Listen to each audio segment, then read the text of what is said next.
That's a doozy right there, right? Because essentially, what you have is you have Canada to drop retaliatory tariffs on billions of U.S. goods.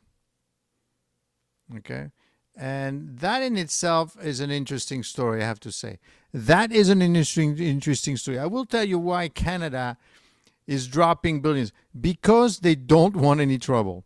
They do not want any trouble with the U.S. at all. And in fact, everything seems to be working just fine right now, right? Everything is working out the best right now for the U.S. I mean, if you think about it, Canada is dropped. At one point, the new guy came in and he was saying, this concession for Ottawa is the latest episodes in a month-long trade battle between the U.S. and one of its largest trading partner.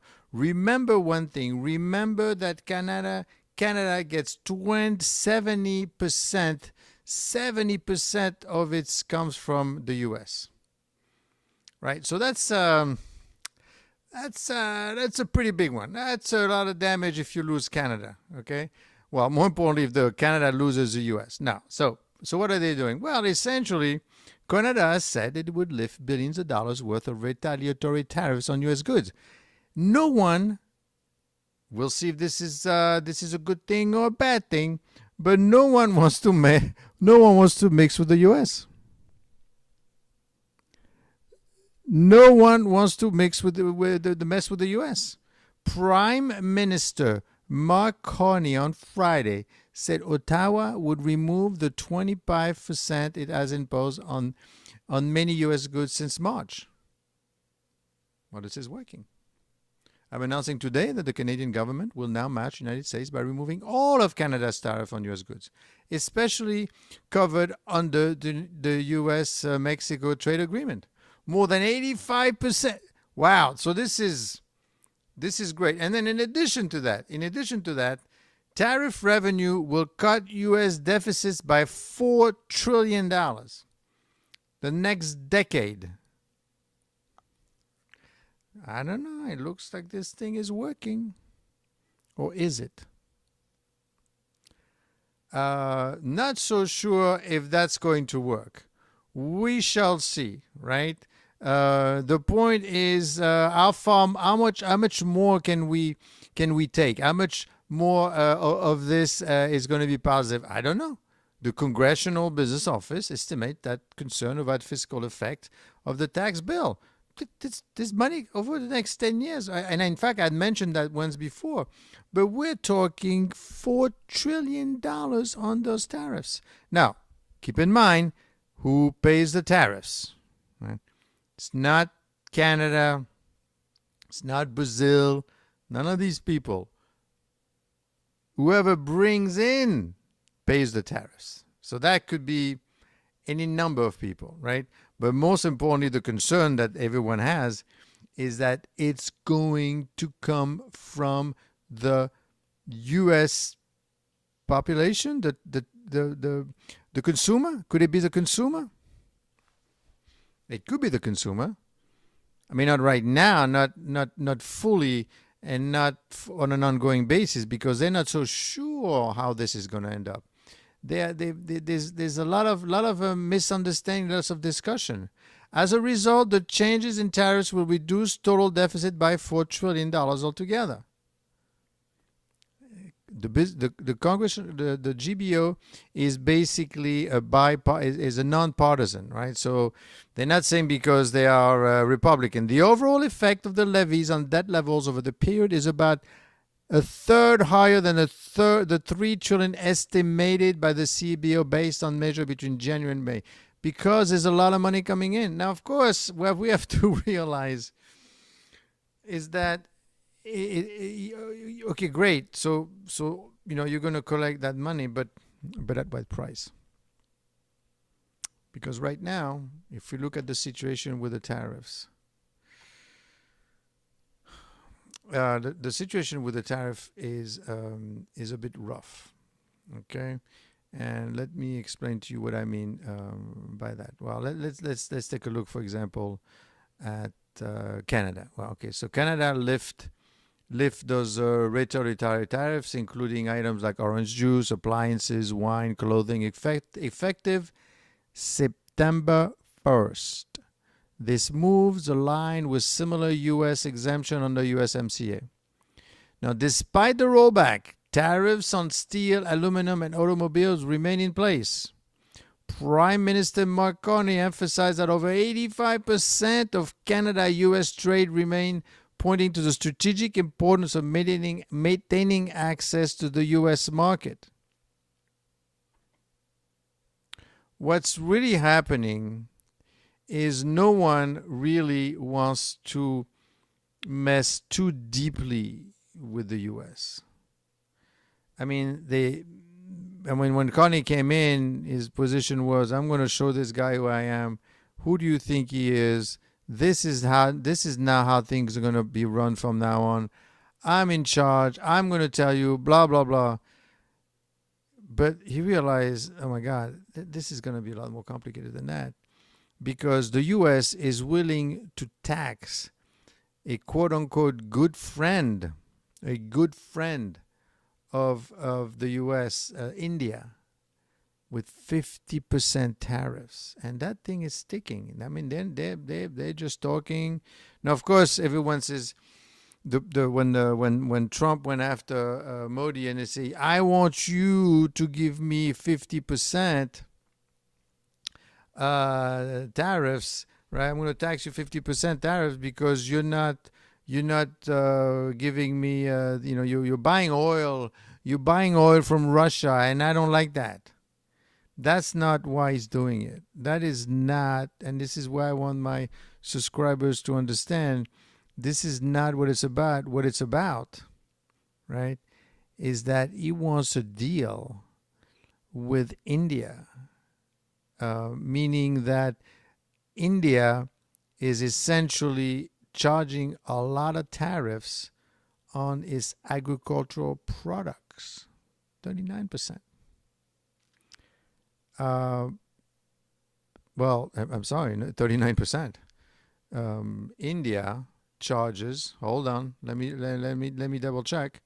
But yeah. No. India charges a lot of tariffs on on the U.S. Overall, most favored nation applied rate 2023-2024. Okay. 2024 overall average is 17%. India imposes 17% overall in 2023-2024. Recent comparison, India average tariff on global import was 5.4%. And basically what it does, it imposes almost 39% on agricultural goods. And that's what the U.S. is saying, whoa, wait a second here, 39%. I want some of that. And of course, India is going to say, no, you can't have that. You can't have that because these are the farmers. I can't have you compete with my farmers. I want to make India great again, right? So basically what has happened is they're going back and forth, but Modi is saying, no, that's not going to happen. I thought we were friends, but not that kind of friend, right? And that, my friend, that's the issue. Because now what's happening, India is going to get closer and closer to China. Now, of course, you could make the point, well, but they're going to be close to them anyway. In fact, they're probably already very close. They're going to meet at the end of the year.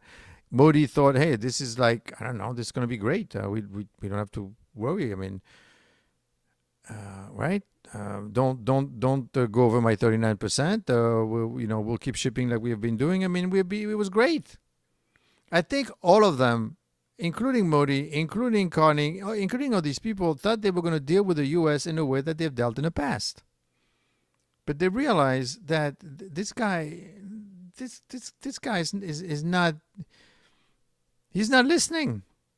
He's serious. No, I'm sorry. Then I think what it is all along. I think India was going to migrate slowly with China. It already has migrated quite heavily, right? I mean, it's relying quite a bit on China already, and frankly, Russia.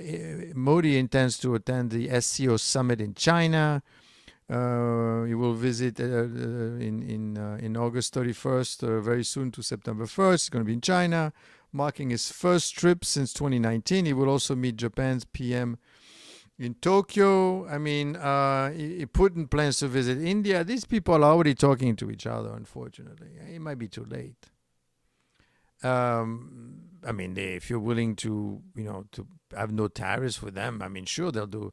But obviously, the U.S. can't afford to do that anymore because of what I've been saying, is that basically the U.S. is losing ground slowly. It's been losing ground quite a bit. And now, with the thing with the what happened with Russia, I don't think that Russia liked the idea of having Trump meet with all the European, and no, that's not what he wanted. He wants to keep the U.S. away from Russia, from the European. He doesn't want them to get closer, and Trump is trying to get Russia away from China, but that's not going to work either. And then you could see, I told you, I mean, we thought there were going to be some sort of an agreement, but there's no agreement possible because Zelensky wants everything back, and he wants Putin out, and Putin wants everything in. There's no way it's going to happen. Now, of course, the next step is what's the next step? Well, the U.S. needs to get out. They're never going to agree to it. They're never going to talk, and they're never going to decide. They're never going to do anything like that. And don't forget to subscribe to this channel. Okay. So that's a situation with the tariff as far as Canada is concerned.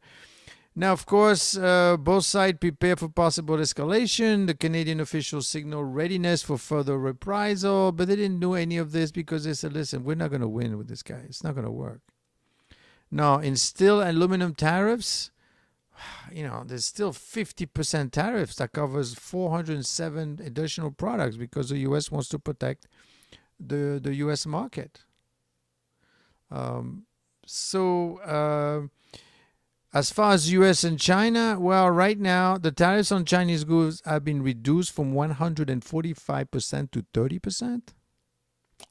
Rare earth mineral exports have resumed to a certain extent, and the truce is in place until November 10th. But, there's no agreement there. They're not talking to the Chinese either. The Chinese are not talking to the U.S. They don't have to. They do not have to. And that's the issue.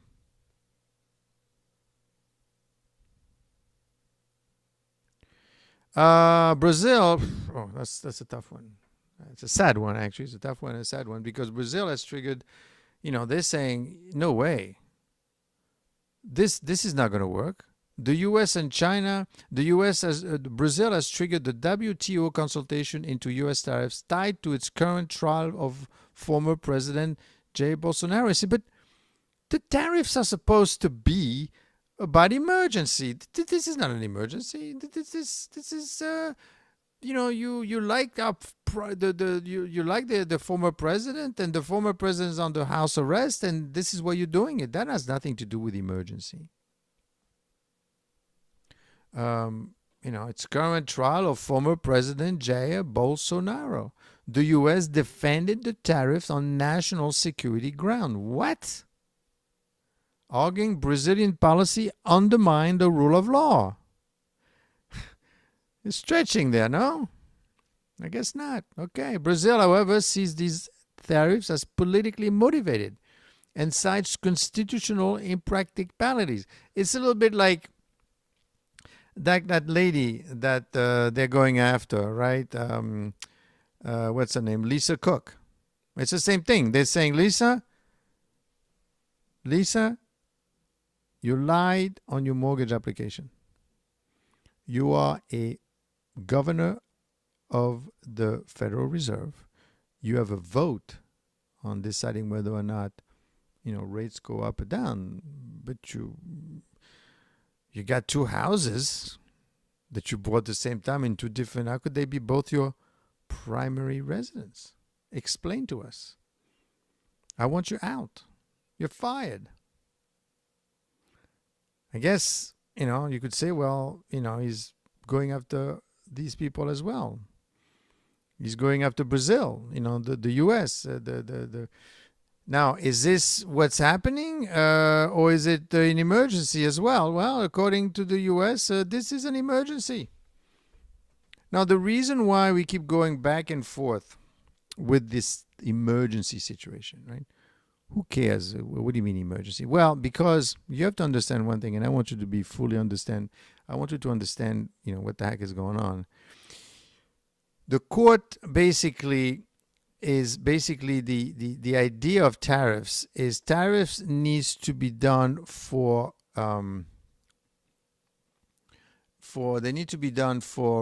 emergency reason, right? The constitutional and trade policy analysts view as a significant check of power.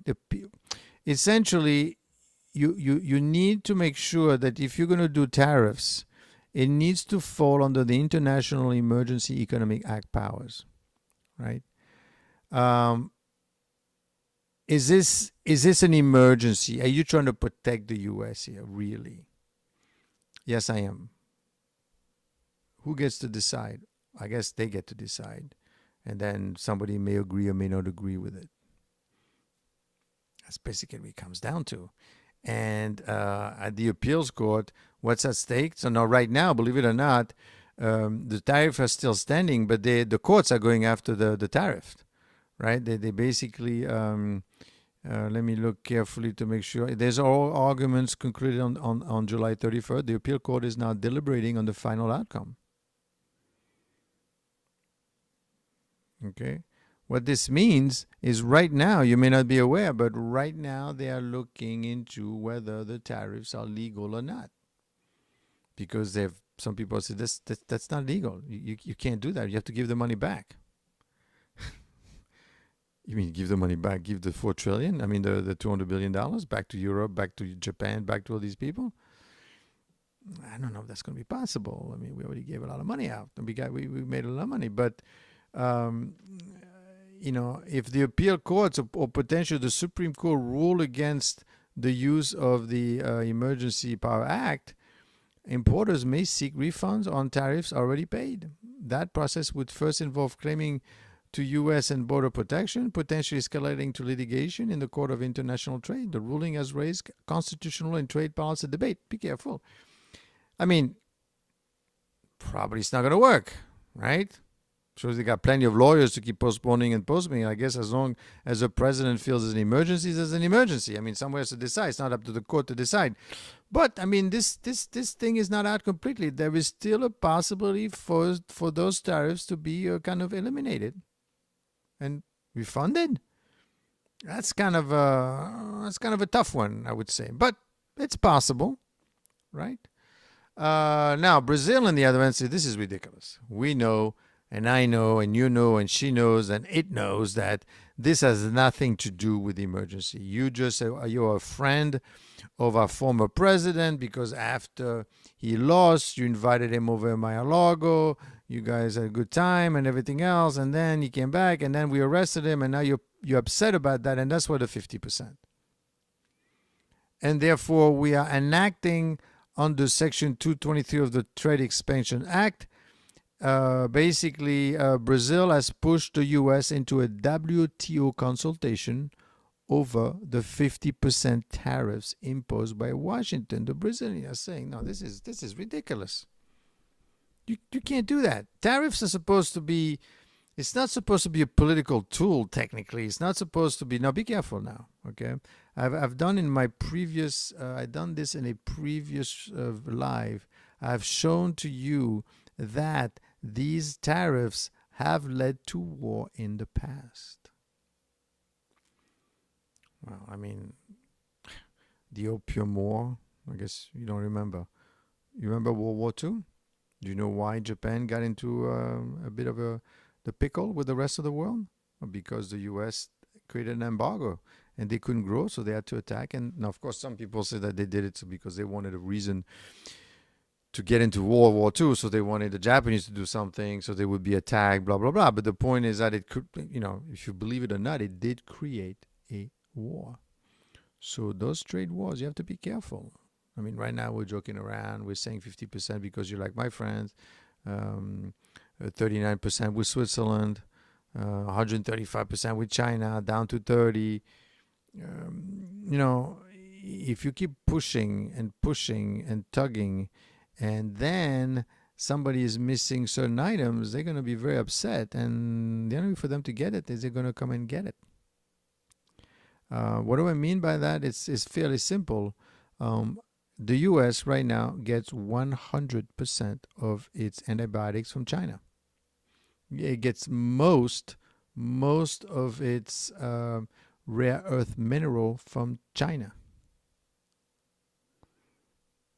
What if they don't want to give it to you? What do you do? What are you willing to do to get that stuff? Now, of course, they wouldn't do such a thing. Well, this discussion hasn't been fully resolved with China, and the situation with China is going to be extended until what did I say? November, right? The situation with China is going until November of this year. They did a 90 days. U.S.-China tariff truth. They're talking, but they're not agreeing. And that is going on. It's being applied. So basically, we're looking at November 10th. The truth is in place until November 10th. What happened after November 10th? What happened November 10th if they decide that, you know what, I still can't agree? Now, Canada is one thing, right? But China, it's a bit of a different situation. China is much larger. China doesn't need to deal, right? That's a problem. That's a problem if you cannot agree with China, and you have to be able to do it, because if you don't agree with China, then what's going to happen is you're going to have yourself a situation, a very bad situation. And it's a kind of situation where essentially, you're missing very important items that they're not going to give you anymore. Right. So when I'm looking at the what's going on exactly right now, the latest, my concern is the more you keep pushing and tugging against all these people. Now, of course, I'm sure the U.S. has a good reason to do it. And after all, the tax revenue will cut U.S. deficit by $4 trillion. That's not too bad, for something that people say, well, this is never going to work. Well, so far it's working pretty well, I would say. No? Okay. But right now, I think it's going to impact. Now, obviously, one thing that you should know, for example, is Deere, right? The farm equipment maker takes unearning hits and lay off workers. But why? Well, basically, farm equipment maker is an American manufacturer that the Republicans says tariff will help. Well, maybe not, because what's happening is laying off 238 workers at 3 facilities in Moline and Iowa in coming weeks. This week, Deere, the tracks, they reported a 26% drop in net income and 9% decline in sales, owing to lower commodity prices and higher tariffs. Tariff costs in the quarter were approximately $200 million, which brings us roughly $300 million in tariff expense year to date. So yes, you are going to generate $4 trillion over the next 10 years towards the budget, but where do you think the money comes from? It doesn't come from China, it doesn't come from Brazil, it doesn't come from none of these people. So right now, what Deere is doing is it's taking in the chin and it's letting people go. The tariff damage isn't surprising, since many U.S. manufacturers rely to some extent on imports of components and raw materials. Don't forget, there's a 50% tariff on steel. Caterpillar, I said tariffs-related costs would reach $1.5 billion in 2025. Now, the concern is obviously that as you are in the process of collecting money, which is great, right? You got money and you could toss. Who is paying that money? The tariffs are not paid by the countries that they come from. The tariffs are paid by the people that are importing it. Who is importing the Deere is importing steel, aluminum, Ford, all these industries. Now, one thing we have to realize also, be careful, okay? Yeah, that's true. That's totally true. But it's not the end of the world. What I mean by that is the industries in the U.S., industries, not services, is about 20% of the economy. Industries is 20% of the economy. So when you read this kind of article, you say, oh my God, this is terrible. Well, the tariff damage is surprising since many U.S. manufacturers rely to some extent on imports of components. They're going to fire people. Tariff cheerleaders point to promising new investment in the U.S. as a sign of a future bloom. But in the meantime, you're firing people. Okay, yeah, but the economy is 80% services, 20% industrial. The stock market is 10% industrials. So yeah, this is bad. Some people lost their job. That's true, and supposedly money is going to be coming in from these other countries to invest in the U.S. to circumvent that. I mean, it's not a perfect. The thing is, unfortunately, there's a news bias that on one way versus the other, and if you don't know what's happening, and this is what this channel is about, right? This channel is for you to understand what the heck is going on, and I want you to be informed. I want you to be informed because it's important for you to know what is going on. And what's going on right now is the fact that, frankly, there is a bit of a conundrum with the tariffs. And what I mean by that is that, it's a very confusing picture. The picture is quite confusing right now. And the reason is confusing because they want to keep it confused. But I guess if I want to keep it simple, yes, Deere, Ford, these industrial companies are getting hit. That is true, because they are the one paying the tariffs. Now, are they moving that cost to the consumer? Not yet. At least we're not seeing it. And again, when we're saying inflation, what do we mean by inflation? It's a CPI, not how much you think things cost. It's a CPI. And the largest piece of the CPI is housing. That's what's driving the CPI. Then it's energy, which is frankly going down. The same way the Japanese did in the 30s, exactly. Because Japan wanted to protect its industry. These are important factors, and I know that I'm hitting after the swipers, right? The short section of the market right now. It's tough for people to focus on these things, and the average view duration is like 48 seconds. Imagine. But how are you going to know what's happening? And you have to be careful. But I'm going to read the papers. Well. Yeah, they're going to tell you, look, Deere is having a bad time. This is a bad time because Deere is going to fire a bunch of people, and so is Ford, and so is GM. So that's not good. So the tariffs are no good? Well, on the other hand, I could tell you, but hold on. I mean, the stock market is going up. Stock market is going up. Inflation is under control, even though, you hear all these news. But why is inflation under control? Well, everybody's puzzled. They're not so sure. They're not so sure why it's not passing it through, right? Well, Deere, pass that cost directly to the consumer. That truck, instead of being, $50,000, sell it for $60,000. Well, I can't do that. Nobody's going to buy. So I have to take it in my margins for a while, at least at the beginning. Maybe those tariffs are going to go away. Who knows? Maybe the courts come back and say, you know what? It's time to give the money back. So that's the thing you need to worry about. That's what you need to really understand. And I want my subscribers and don't forget, I'm also have a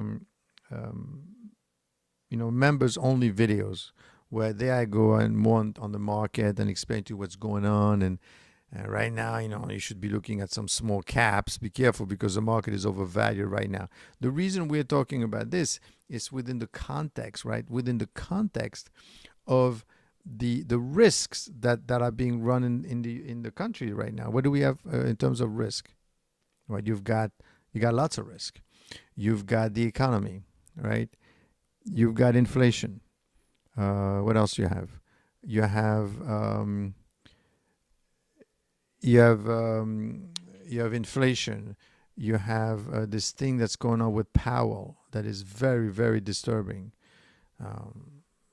Lisa Cook. Yeah, I mean, she kind of did something with a paperwork for a mortgage. I think that he probably went out and told his government, find me some dirt on these people.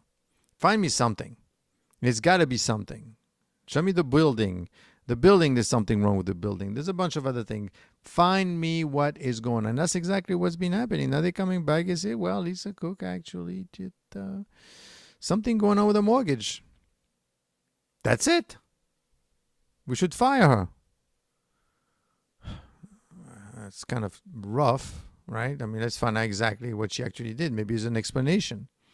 But this environment that you're in, and the reason you're in this environment is because they don't have enough time. They need to move a lot faster. Why do they need to move faster? Well, there's an election coming up. At the same time, they are getting their lunch eaten by Chinese, Indian, and Russian. What do I mean by the lunch being eaten? I mean, the U.S. is 100% dependent on China for antibiotics. And a bunch of other things that I'll tell you later, but 100% relying. How did you get to that level? Well, you didn't pay attention. Or you thought they were going to give it to you, or maybe they're still giving it to you, so it's not a big deal. They wouldn't stop the antibiotics, right? Second, Russia. Is Russia listening? Well, I guess they did because, they came over and they're talking to you. They don't want to talk to the European, but they were talking to you. So there was something going on here with Russia. What about India? Well, India is definitely not listening. You told them 50%, you told them 50% tariffs, start buying, they're not listening. So little by little, they realize that the U.S. is being ignored. And that's a problem, right? Because not only ignores one thing, but you cannot be ignored because you need them. You don't need Russia, but you need China, more importantly.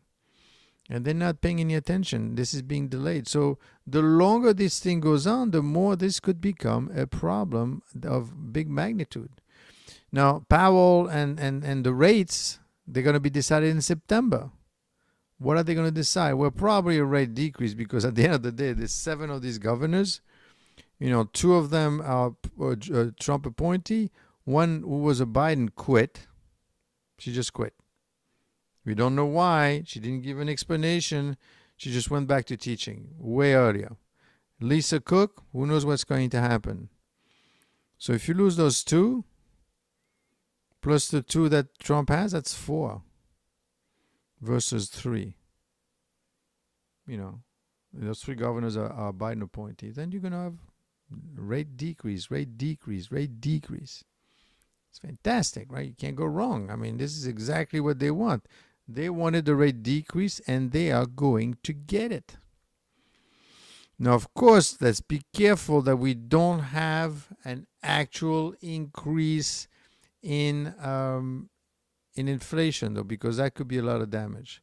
Then you have the situation with China, which I mentioned, the decoupling of China. That's always a problem. And, of course, the inflation watch. So we shall see how this goes, right? I think that should be okay for now. But let's stay tuned, my friends, and I will see you tomorrow. Tomorrow I have an excellent one.